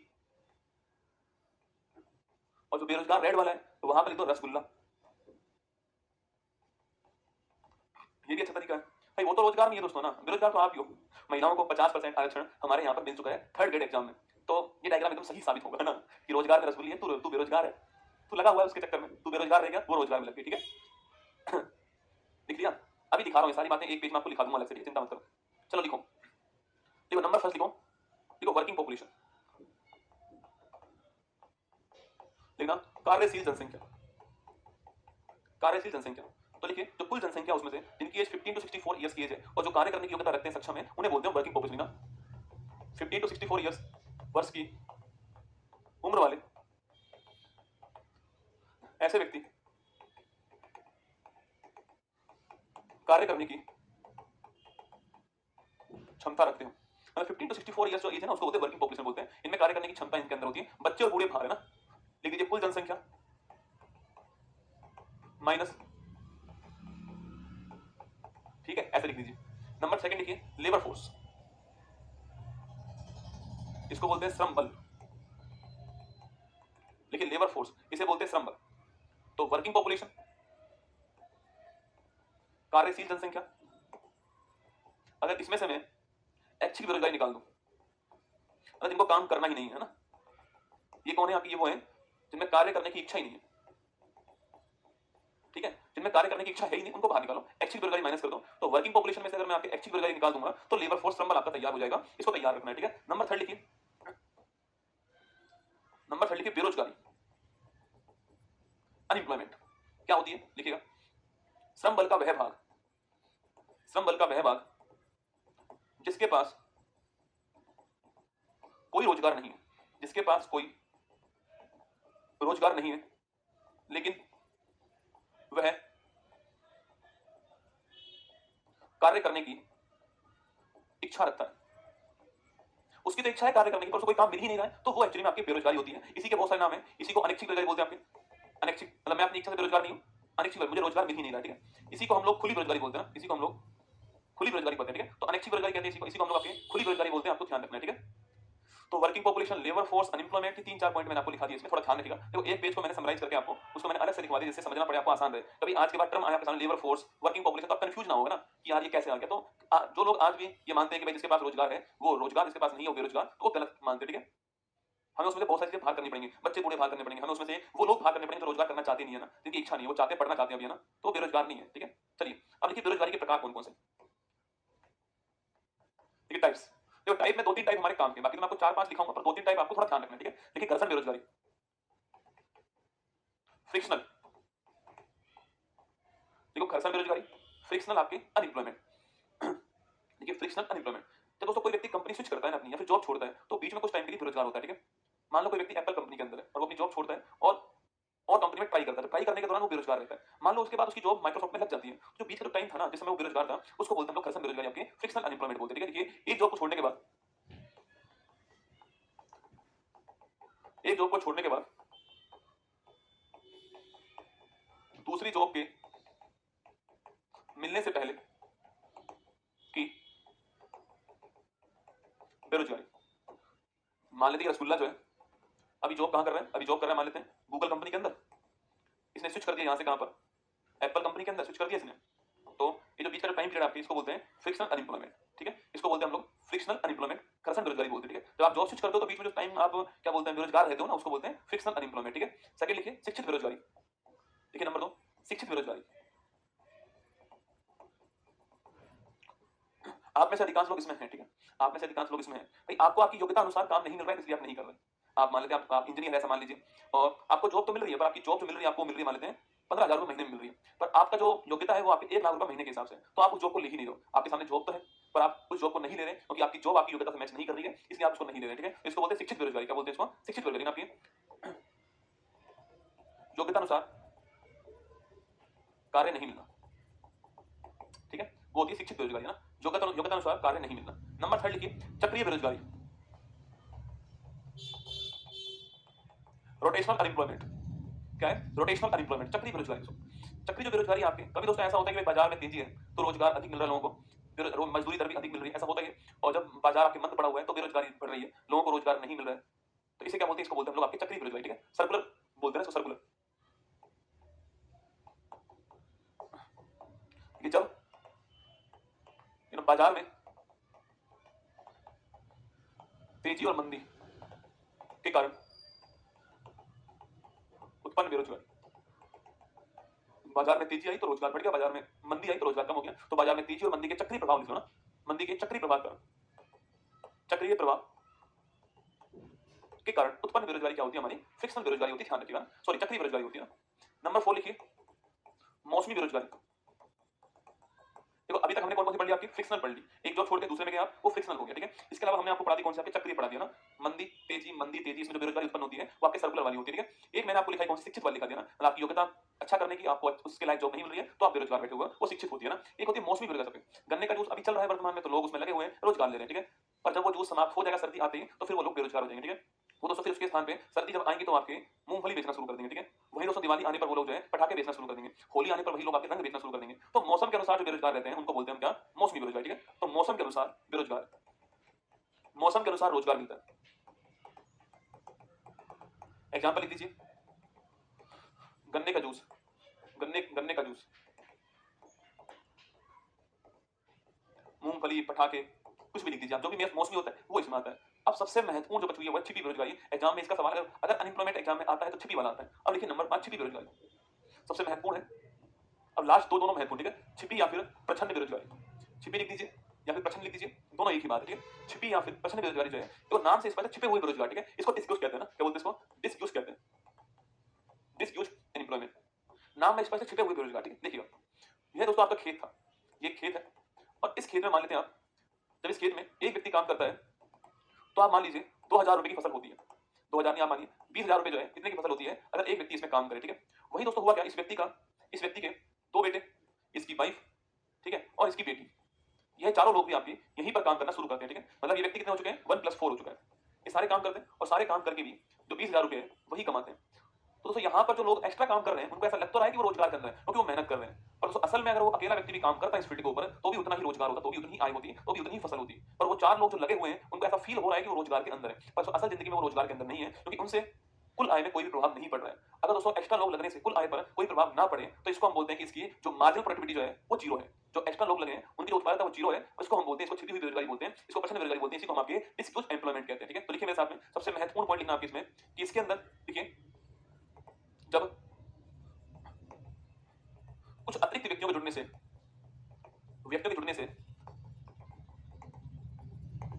आय पर कोई फर्क ना पड़े आय पर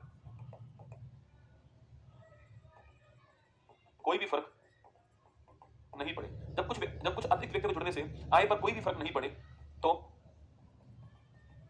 अतिरिक्त व्यक्तियों की सीमांत उत्पादकता मार्जिनल प्रोडक्टिविटी, तो अतिरिक्त व्यक्तियों की सीमांत उत्पादकता शून्य होगी और इसे ही छिपी ऑब्लिक प्रछन्न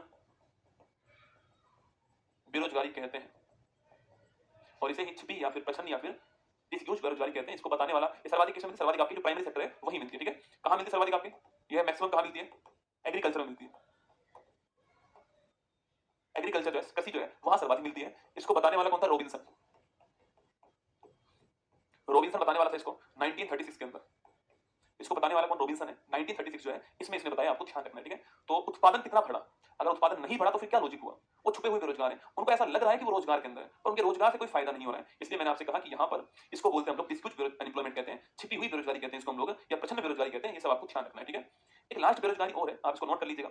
और एक लास्ट बेरोजगारी और है वो आपके स्ट्रक्चरल अनएम्प्लॉयमेंट। जितने भी हमारे जो विकासशील देश हैं उनके अंदर व्यवस्था आपकी समस्या कौन सी? आपके संरचनात्मक बेरोजगारी समस्या, ठीक है? क्योंकि दोस्तों हमारे यहाँ पर जो इंडस्ट्री है ना, समस्या ये है कि हमारी जो एजुकेशन है वो एजुकेशन रोजगार के लिए नहीं बनाई गई है, वो एजुकेशन हमें एजुकेट करने के लिए बनाई गई है। 2+2 4 होता है और A for Apple B for ball होता है। इससे क्या दोस्तों उखाड़ लोगे आप बताओ? Sine theta cos theta tan theta से क्या उखाड़ लोगे? वही दोस्तों आप सोचिए, अगर बच्चों का शुरुआत में ही क्या हो, ये टेस्टिंग हो जाए, पता लग जाए ट्रेंड करने वाले को इस बच्चे का इंटरेस्ट किस में है और उसको वही ट्रेनिंग दी जाए। दोस्तों कोई भी काम छोटा नहीं होता, बस आप उस काम में महारत हासिल कर लो, वो काम आपके लिए बड़ा हो जाएगा। सोचिए आप अखबार बेचने वाला व्यक्ति जो है वो APJ अब्दुल कलाम बन सकते हैं। जितने भी आप बड़े लोग सुनते हो ना, आप देखना वो छोटे लोग ही थे पहले, पर उन्होंने उस काम में महारत हासिल कर लिया, आज बड़े हो गए। आज तो कई ऐसे दुकानदार चाय बेच रहे हैं, यकीन मानना आप, जिनकी एक दिन की इनकम जो है ना एक अच्छी सी कंपनी में काम करने वाले एम्प्लॉय से अधिक है वर्तमान में। आप चेक करना, ऐसे बहुत सारे आपको मिल जाएंगे। बहुत सारे ऐसे दुकानदार हैं आपके शहर में, पक्का होंगे, देखना कोई ना कोई फेमस होगा, कोई लस्सी के लिए फेमस होगा, कोई दही बड़े के लिए फेमस होगा, कोई पपड़ी के लिए फेमस, कोई आपके छोले कुलचे के लिए फेमस, कोई आपके कचौड़ी के लिए फेमस है, कोई लिट्टी चोखा के लिए फेमस है, मतलब कोई ना कोई फेमस होगा। देखना उनकी इनकम एक स्किल लेवल, उनकी इनकम एक आपके कंपनी में काम करने वाले मैनेजर से अधिक है, क्योंकि उन्होंने खुद को इतना अच्छा कर लिया उस फील्ड के अंदर कि वो बेस्ट कर रहे हैं अपना। भारत में कुछ भी अच्छा बनाओ बिक जाएगा, कोई समस्या नहीं है, हमारे पास पॉपुलेशन इतनी है, नहीं है। आप अच्छा कोई आप सोचिए, अगर अच्छा दोस्तों कोई बनाने वाला हो ना, कोई अच्छा छोले भटूरे बनाने वाला हो, चाहे सर्दी हो चाहे गर्मी हो, उसको बिकेंगे आप देखना, और उसी के बिकेंगे।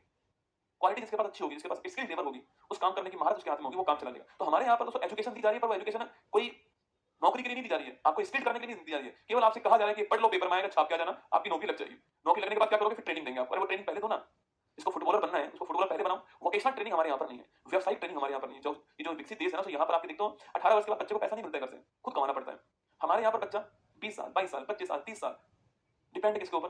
फैमिली के ऊपर डिपेंड है, क्योंकि उसको सिखाया गया है कि भाई गवर्नमेंट जॉब मिलेगी तभी आपकी नौकरी लगेगी, उससे पहले आपको पढ़ना ही है, उसके दिमाग में सेट है। वरना तो कई लोग ऐसे भी हैं जो अपना स्किल की वजह से आपके कोई एक्स्ट्रा काम भी कर लेते हैं, उससे पैसा कमा लेते हैं और फिर उस पैसे से जो है अपनी पढ़ाई पूरी करते हैं। कुछ ऐसे उदाहरण भी हमारे देश के अंदर। तो मेरा कहने का मतलब स्ट्रक्चर जो एम्प्लॉयमेंट का मतलब क्या होता है? एम्प्लॉयमेंट आपके हमारा जो औद्योगिक क्षेत्र है उसमें स्किल लेवल की कमी होना, ये हमारा क्या है? व्यवसायिक की कमी होना, ये हमारा स्ट्रक्चर आपका क्या है? अनएम्प्लॉयमेंट। देखिए नंबर 6, संरचनात्मक बेरोजगारी, इसको बोलते हैं स्ट्रक्चरल अनएम्प्लॉयमेंट। संरचनात्मक बेरोजगारी विकासशील देशों में यही होती है, तो भारत में भी यही होगी। जितने भी विकासशील देश हैं आपके यही होती है, तो भारत में भी यही होगी, ठीक है? देखिए औद्योगिक क्षेत्र जो है यहां पर स्किल लेवल की कमी होना, ठीक है? स्किल लेवल की कमी होना या फिर वोकेशनल एजुकेशन नहीं होना, वोकेशनल एजुकेशन का अभाव होना। वोकेशनल मतलब व्यावसायिक शिक्षा का अभाव होना, तो स्किल लेबर नहीं होना, वोकेशनल आपके एजुकेशन का अभाव होना। आज दोस्तों आपके घर में आप चेक कीजिएगा, आप बुरा मत मानना पर मेरी बात को आप चेक करना। मान लो आप किसी कंपनी में जॉब कर रहे हो और आपकी कंपनी में जो जॉब की जो आपकी जो सैलरी है, आप मान लीजिए 50,000 रुपए सैलरी है आपकी, ठीक है? आप अच्छी जॉब कर रहे हो, आपकी सैलरी 6 लाख का पैकेज आपका है, मैंने बहुत अच्छा पैकेज बताया है, 6 लाख का पैकेज आपका है, 50,000 आपकी जॉब, ठीक है, आपकी सैलरी है। वहीं दोस्तों आपकी गली के अंदर क्या है, जो आपकी काम की गली है, उसमें एक इलेक्ट्रीशियन बैठा हुआ है, आप चेक करना मेरी बात को, ठीक है? और दोस्तों आप उसको बुलाने गए, उसने मना कर दिया आने से आपके घर में, उसके पास टाइम नहीं है, चलो वो आ भी गया आपके घर, चलो वो आ भी गया घर आपके सो, तो घर आकर क्या बोलता है, वो घर आ गया और आपने उससे कुछ काम वाम कराया, आपने पूछा क्या चाहिए, क्या लोगे आप, तो उन्होंने बोला 200 रुपये लूंगा, ठीक है? उसने बोला 200 रुपये लूंगा और आपके घर वो मान लेते हैं 1 घंटे काम कर गया, जो भी काम तक कर गया 200 रुपये आपसे ले गया, ठीक है? और सो मान लीजिए उसने ऐसे जो उसने मान लीजिए 10 घर में भी काम कर दिया एक दिन के अंदर, 10 घर में काम कर दिया, तो वो 2,000 रुपये मजदूरी के रूप में ले गया। बाकी उसके पास कुछ और सामान बेचने का होगा तो वो अलग है, 2,000 रुपये उसकी मजदूरी के होंगे एक दिन के, और अगर 30 दिन काम कर दिया उसने तो ये 60,000 रुपये हो गए। लेकिन अगर मैं यही बात इसको बताऊंगा ना तो कड़वी लगेगी इसको, यही बात मैं इसको बताऊंगा कड़वी लगेगी इसको, पर आप देखिए इसने अपना जो स्किल था उसका यूज करा, खुद को इस क्षेत्र में महारत हासिल करवा लिया और फिर जो है उसके बलबूते पे काम कर रहा है। तो ये भी एक अच्छा सिस्टम है, इसको बोलते हैं वोकेशनल ट्रेनिंग होना। आपके घर में चाहे आपका बड़ा भाई उसको इंजीनियर क्यों ना हो, पर वो एक बल्ब सही नहीं कर सकता क्योंकि उसने केवल किताबी ज्ञान दिया है। और ये जो काम करने वाला है इसके पास कोई डिग्री हो या नहीं, इसको कैथोड एनोड पता है नहीं पता, छोड़ो कौन सा एसिड नहीं पता इसको ये पता है कि अगर ये हुआ तो क्या करना है। गलती करने वाले पता है कौन होंगे, जो इंजीनियर साहब होंगे वो होंगे। ये बंदा तो इतना महारत हासिल कर चुका है, गलती नहीं करेगा ये, जिसको तुरंत पता है कि नब्ज कहां पर है। इस समय लाइट की बहुत जरूरत है, लोगों के घर में फॉल्ट हो रहे हैं, लाइट जा रही है। अगर दोस्तों इंजीनियर आ गया ना, मान आपको बड़ा भाई खड़ा है हुआ इस समय, उससे करवा लो आप, ठीक कर दे तो ठीक। दोस्तों किताबों में पढ़ना अलग बात होती है, उसको व्यवहार के अंदर लाना अलग बात होती है। ये बंदा व्यवहार में ला चुका है, वोकेशनल ट्रेनिंग इसकी अच्छी हुई है। तो यही सारी बात किसके अंदर है, हमारे यहाँ पर जो स्ट्रक्चरल अनएम्प्लॉयमेंट है उसके अंदर, ठीक है, व्यवसायिक शिक्षा के अंदर है। और ये विकासशील देशों में ये बेरोजगारी आपकी बड़ी मात्रा में मिलती है, ठीक है।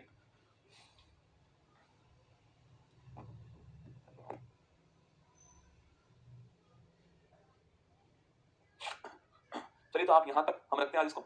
अब आगे मैंने आपसे कहा है कि इसको पूरा करेंगे पहले तो हम कल शुरुआती 1 घंटे में जो भी बचा हुआ है रोजगार का भगवती कमेटी के बारे में, और 2-4 पॉइंट और हैं वो सारा पूरा कर देंगे। और फिर जो है हम कल ही हम लोग योजना भी पढ़ देंगे, ठीक है। कल ही मैं आपको योजना जो होती है, जितनी भी योजनाएं जो है कल पढ़ा दूंगा, ठीक है। कल ही हम योजना भी पढ़ लेंगे, जितनी भी महत्वपूर्ण योजना है भारत सरकार की, पुरानी जो योजना है वो हम पढ़ लेंगे कल ही, ठीक है। परसों हम जो है जो हमारा 5 ईयर प्लान जो है वो पढ़ देंगे परसों, ठीक है। और थर्सडे और मान लीजिए आप जो कुछ बचेगा बजट हो गया है वो यहाँ पर पढ़ देंगे, और फ्राइडे को आपका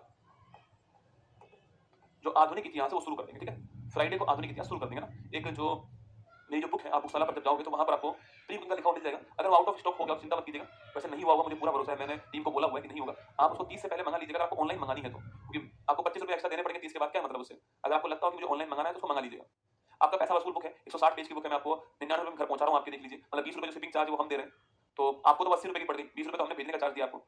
तो 160 पेज है, उसमें बहुत सारे क्यूआर कोड में पूरा कंटेंट उसके अंदर है, जनवरी फरवरी मार्च अप्रैल मई जून ये सारा कंटेंट है। इसके अलावा भी एशियन गेम्स है, नोबेल पुरस्कार है, वो भी मैंने जुड़वा दिए इसमें, रामसर साइट है, मैदान सीरीज के बड़े महत्वपूर्ण क्वेश्चंस हैं, 5 करंट अफेयर्स टेस्ट है, सारी चीज में मिलने वाली है आपको ना। तो बुकशाला पर जाना, ऑर्डर मिलेगा आपको। अपना प्लीज एक रिक्वेस्ट है, अपना एड्रेस सही डालना, जहां पर आपके कोई सामान पहुंचता है ना वो एड्रेस डालना, जिससे हमें पहुंचाने में थोड़ी आसानी हो आप तक, ठीक है। तो अब मैं चलता हूं, फिर मिलेंगे आपसे कल सुबह 6 बजे मिलने वाला हूं आपसे। आज शाम को अर्जुन एपिसोड नहीं आएगा, कल आएगा, क्योंकि आज शाम को मैच है अपना भारत का। तो कल आपका सुबह 6 बजे क्लास होगी, 3 बजे यहाँ पे क्लास होगी, और शाम को 8 बजे आपका अर्जुन एपिसोड आने वाला है। जय हिंद।